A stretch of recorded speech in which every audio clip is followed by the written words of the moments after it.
Hi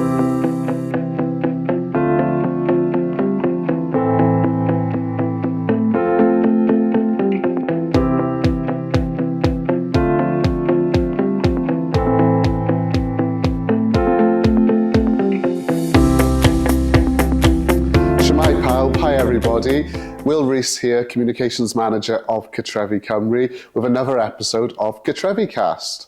In this episode of Cartreficast, we'll be chatting with Claire Lewis, who heads up our activities coordinators, her colleague Kirsty Hardwick, who is the activity coordinator for Mid Wales, and we'll be joined also by Geraint Jenkins, our CEO, as we chat all about the activities we put on for the people we support and about how our co-op forums work and the work we need to do to get colleagues more engaged in the forums. So stay tuned for more.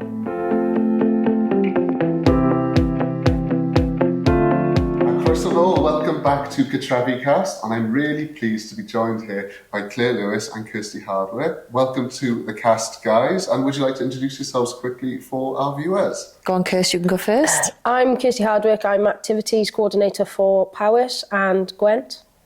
And I'm Claire Lewis, I'm Project Manager with the activity team across Cartreficast. Lovely. And these guys have one of the most wonderful jobs, and their colleagues in the activities team have one of the most wonderful jobs in the whole of Cartrefi, because they get to go out and about into the communities where we work and engage with the people we support and bring them a whole wealth of different activities which enrich their lives, which bring them new experiences and help their own personal growth and development. Claire, would you like to just run us through in brief what the team kind of gets up to and what the remit of your team is? Okay, so we have different activities going on in each area. They're generally area specific, so they match the people we support and the needs of the people who are in that particular area and the groups that they want, the groups and activities that they want. We have some crazy parties going on throughout the year. And we've just been in the process of a planning session for 2026, and there are some really lovely things going on. We've got picnics, we've got Cartreficast, we've got the development of sensory rooms going on in one area and the moving of a sensory room in another area. What else have we got going on? So much. It's hard to list. Are we going to celebrate some of the specific Welsh days? We've just celebrated St Dwynwen's Day. We are part of the St David's Day parade in St David's, which is a really nice thing to be part of. And yeah, so many things that I probably couldn't all, we'd be here all day if I listed them all. It's really busy, isn't it? Really There's busy, lots going on with you and your team, and obviously Kirsty, you know that better than anyone. Yeah. So, I mean, obviously we've just entered 2026. So what were some of the highlights for you last year of the role in Mid Wales? I really enjoyed Cartreficast because it's just mental. Obviously in this area we've got the sensory room just opened up. We pass that on to the Sen school. They come and use that. It's used with Perth in as well, Mirror, so it's really, really good. Yeah. Brilliant. So, and you had a really good turnout for the Cartrefi Awards at the back end of last year as well. We've done really well with that, yeah. Staff and people we support as well. So. No, absolutely. It was a really wonderful night, and it was fantastic to see us, showcasing the Cartrefi values and marking people's personal journeys and personal achievements. And what sort of things are you most looking forward to in the year to come then, Kurt? The planning that we've just looked at now, so we've planned trips out with other areas. Obviously the sensory rooms are being developed everywhere. So there's a lot going on really. Yeah. So yeah. Absolutely. And Claire, what about you? What's the main thing you can't wait to get stuck into? Cartrefi Awards. Cartrefi Awards, the people we support are still massively talking about it from last year. Everybody wants to come this year, so I think we're going to see lots more nominations coming in. I've already heard one person we support saying he wants a new suit. He doesn't want to wear the same one as last year. So outfits are starting to be planned already, and I know there's lots of excitement from the people we support and the colleagues that were there last year, spreading the word ready for everybody to want to come this year. No, and Cartreficast as well, because we're moving it to the summer. So hopefully we'll have lots more things going on. Last year the weather was against us. It didn't spoil it because we just improvised and we had more collaborative work and areas came together. But this year I think because we're moving it to June and but it's going to be a fab week. Oh, brilliant. For those perhaps colleagues who are new to Cartrefi, Cartreficast, can you tell us a bit about what that's all about and how long we've been running that for? So we've been running Cartreficast. I've been with the organisation for 6 years. We've been running it for for that long. It was a pre-COVID thing that sort of died during COVID and came back to light sort of as we were coming out of COVID, but lots of it was on Zoom and on Teams, and we were doing things remotely in our areas. Cartreficast now is a week full of craziness. We try and link it in with sporting activities, sporting events, parties, trips, wellbeing sessions, and anything else that people we support ask for.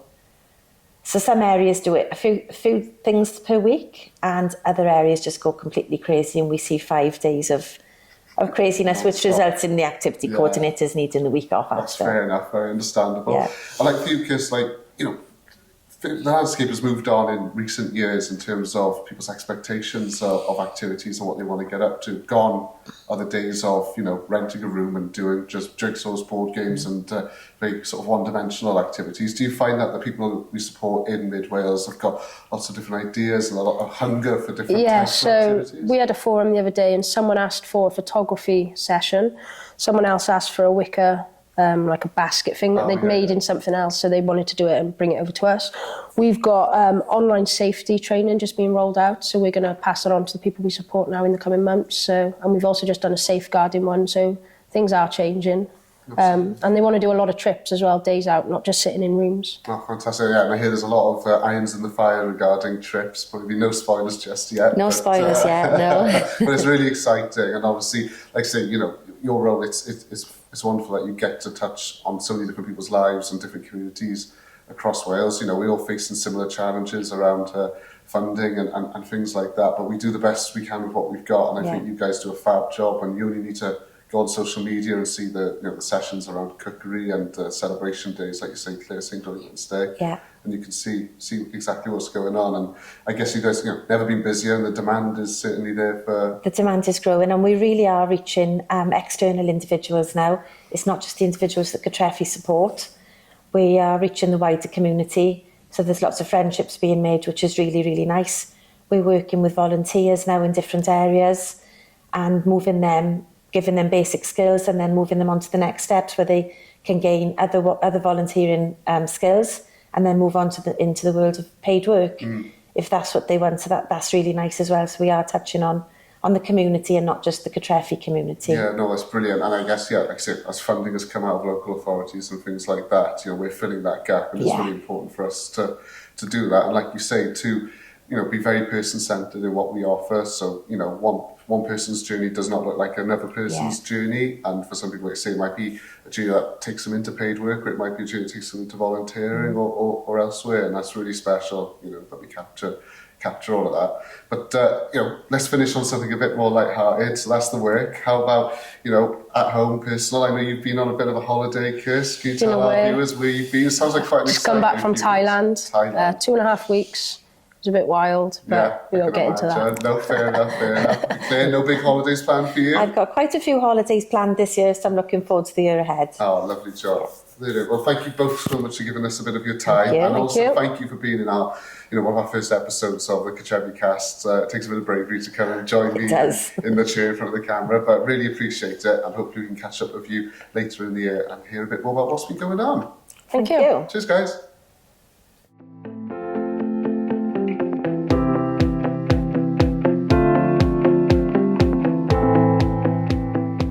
Hi there everyone, Shmai Pawb, and I'm back here with Claire and Geraint. Earlier in the episode we talked with Claire and Kirsty a lot about what the activities team do in terms of the people we support and how the Co-op Forums decide on the different activities and projects that we take on with the people we support. But now we thought we'd have a little discussion around how the cooperative works for colleagues and how colleagues can access the Co-op Forums, and what we might do to grow that part of what we do here at Cartrefi. So, let's make no bones about it. We know that forums tend to be better attended by people we support than by colleagues. Geraint, has this been an issue we've had, for quite a while here at Cartrefi since becoming a co-op? So it's something that's been, work in progress for a while, and it's something that's been really hard to get under the skin of. The reality is we set up the forums originally to try and get the views of the organisation, make decisions together, big emphasis at the start of the co-op journey on community development. And we've done that really, really well for the people we support. So like, and it's kind of understandable because everyone joins an organisation like ours, and the people doing the work, want the best for the people we support. They feel it their duty and role, which it is a lot of the time, to advocate for the people we support and to make sure they have everything they need and they have the most opportunity.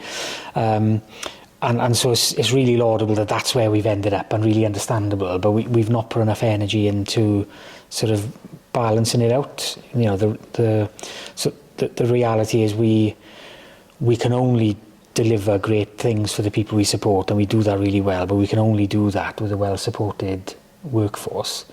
And the co-op forums historically haven't been organised or geared up to deliver as good things for the workforce as the people we support. So that is definitely something we need to be eyeballing and trying to make relevant for everyone, and give people ways to be involved in the forums, even if they can't get to the meetings, because they are an ask. Yeah, they like people's time commitment and stuff, and turning up to meetings is difficult. Of course. And Claire, you must have had this conversation with dozens of colleagues at Cartrefi over recent years. What are sort of the topics? What are the barriers that people bring up in terms of being able to get to meetings? What do you hear? So the culture seems to be that our colleagues only come to meetings when they're supporting somebody.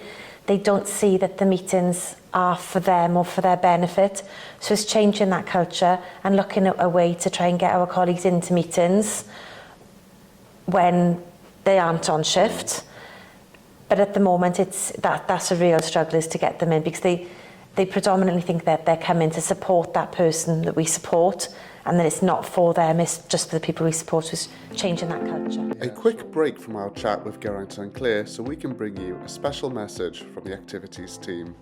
We just wanted to hijack Cartreficast to announce something that we've been given.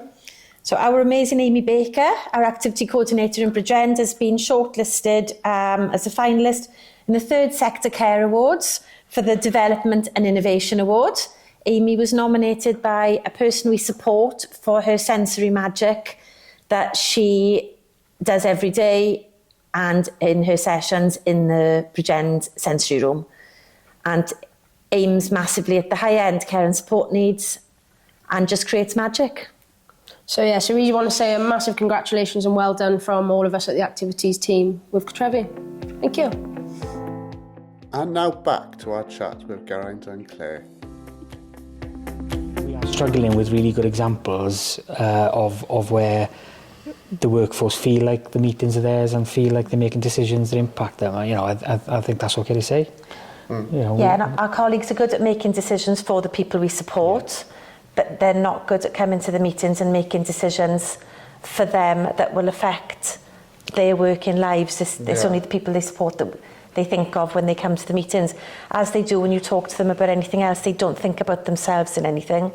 If they're always constantly advocating for our people. And part of that is us as well. Like, our challenge as an organisation is we've got to be asking the right questions as well. So like, in order for them to, if we're going to create an environment where people can contribute, we need to be going to them with real decisions and real discussions that have an impact. So we need to be better at building more of them opportunities for people to feed in as well, I think. But also having ways for people to feed into decisions without having to be there. Because the reality is, with shift work, where especially areas that are covering shifts and short-staffed, people are invested in keeping services going, and that's exactly what we need and want. So, if they can't get to the forum, we need to be earlier in sending that information out maybe and getting views that way. But I think some of it is, like you spoke about the culture, Claire, and I think there is something there about, Wales has a really strong history of self-organising for mutual benefit, particularly, when you look at the valleys and the mining history we've got and the social club infrastructure we've had, which is, creaking, but it's still there, and people, we need to learn from that and use that as if you imagine the forums becoming almost social clubs for our workforce and the people we support to self-organise and do good stuff together. I think there's definitely a huge opportunity there that we've just not tapped into. And I think part of unlocking that capacity is one of the ways that we can counterweigh the underinvestment in the sector. So, you know, the reality is we can't do everything we want for colleagues with the money we get from the state. That's just the reality of our situation. But that doesn't stop us self-organising to do more stuff to help people in hardship. And, you know, people don't really understand, I think, that by choosing currently a career in social care, it is one of the most rewarding jobs you could ever pick. But you are economically compromised when you do that. You know, they're not jobs you're going to get rich off. They're not jobs that lend themselves to giving you the means to do everything that you'd want from life and for your children and families. And, you know, we've got support workers setting up a family, and if they're both support workers, buying a home's really difficult. Really you know, difficult. And, you know, that was evidence through the Benevolent Fund, which obviously not long after it was started was inundated with demand, wasn't it? Yeah, I mean, that's one of the things like we're really proud of, and really it's like a bittersweet thing where I was absolutely thrilled to bits to get that off the ground, because that is something that I really wanted to get in place as quick as we could after taking the role on.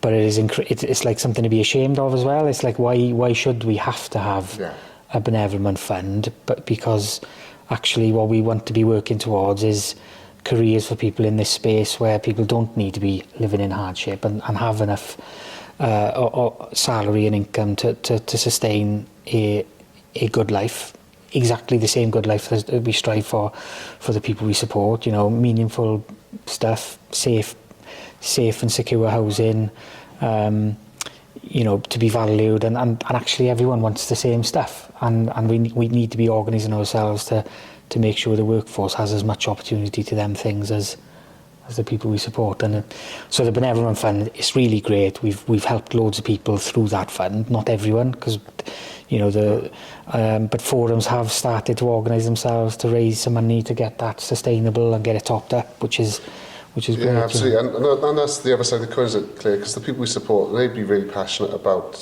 you know, seeing more colleagues attending our forums, and for the forums to do more for our colleagues. You know, it's not just one-way traffic. Yeah. You know. The people we support are really keen to support the Benevolent Fund. The problem you hit with the Benevolent Fund, which I've discovered in some of the local co-ops, is that our colleagues feel that we're taking away from the people we support when we're supporting our colleagues, which isn't the case. No. So it's changing the culture so that our colleagues understand that the co-op is there for them as well as it is for the people we support. We've had one area where we've struggled to get the Benevolent Fund understanding over to that area, and they've been a little bit reluctant to support it. But a colleague in that area has hit some tragic hardship from the beginning of the year, and that colleague that co-op has really rallied round naturally to help that colleague, and it's been really lovely to see. And the people we support naturally wanted to support that particular family as well. So it just goes to show that the co-ops do pull together when need be. Yeah, absolutely. And it's spreading that word across all of the areas to get all of our colleagues more involved in it. Yeah, and that is the cooperative difference at the end of the day. You know, that's what sets us apart from other providers in doing what we do. And the thing is, I think the tie that our frontline staff feel to the organisation needs work. So, you know, we're sitting in a really lovely office. We're sitting in Brecon, for those of you who don't recognise the colour of the wall behind us. So we're sitting in Brecon, fantastic space, really well kitted out kitchen. It's got lots of space. We've got a sensory room. I don't know how many support workers would feel like they were able to just pop in and say, any chance of using the office one night this week, because my kid needs some space for a party. I don't think it would enter people's heads as the office is theirs as much as ours. You know, the office is the organisations, and our workforce are members, and you know, as a member, you're more than welcome to what we have to use it as a community asset in sensible ways. And it's things like that I think we need to be better at sort of communicating and giving that sort of shared shared value from that feeling of ownership, isn't it? Absolutely. And the benevolent fund's a really good, successful thing to have happened. But in my head, it's like version 1 of what the offer could be, and I think there's lots and lots of ability to grow that offer from being very negative and deficit based. People in hardship, and we talk about people in hardship, but actually there's huge opportunity there for self-organising to do all kinds of really good stuff. We've sponsored, I don't know how many sports teams across Wales now that are linked to our colleagues in some way. Either children of our colleagues are playing in these teams, or we're close to them in the community, and we use it as a way to get our voice out there and use them for recruitment. And so we got teams sponsored everywhere. That's a really interesting thing that forums have been able to unlock for us. But we've got all this space everywhere across the country. Why haven't we got private tuition's hard, GCSEs are hard for families.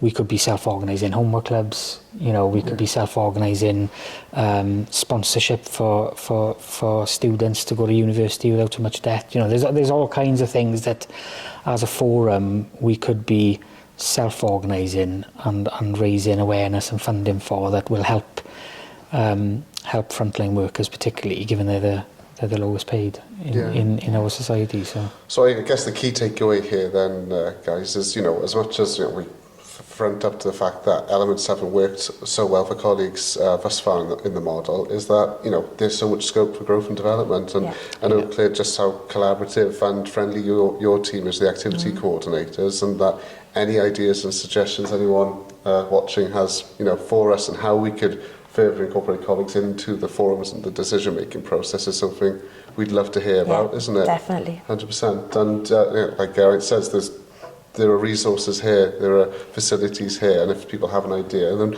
let's see if we can make it come to fruition. So I think that's a really positive way to wrap things up, and gives us lots of food for thought. So anyone out there watching, has any ideas they'd love to bring to a forum, or simply bring to the attention of Comms, the activities teams, please do send us an email. We can follow that up. But in the meantime, thank you, Geraint. Thank you, Claire. Thank you, Will. cool. Cheers.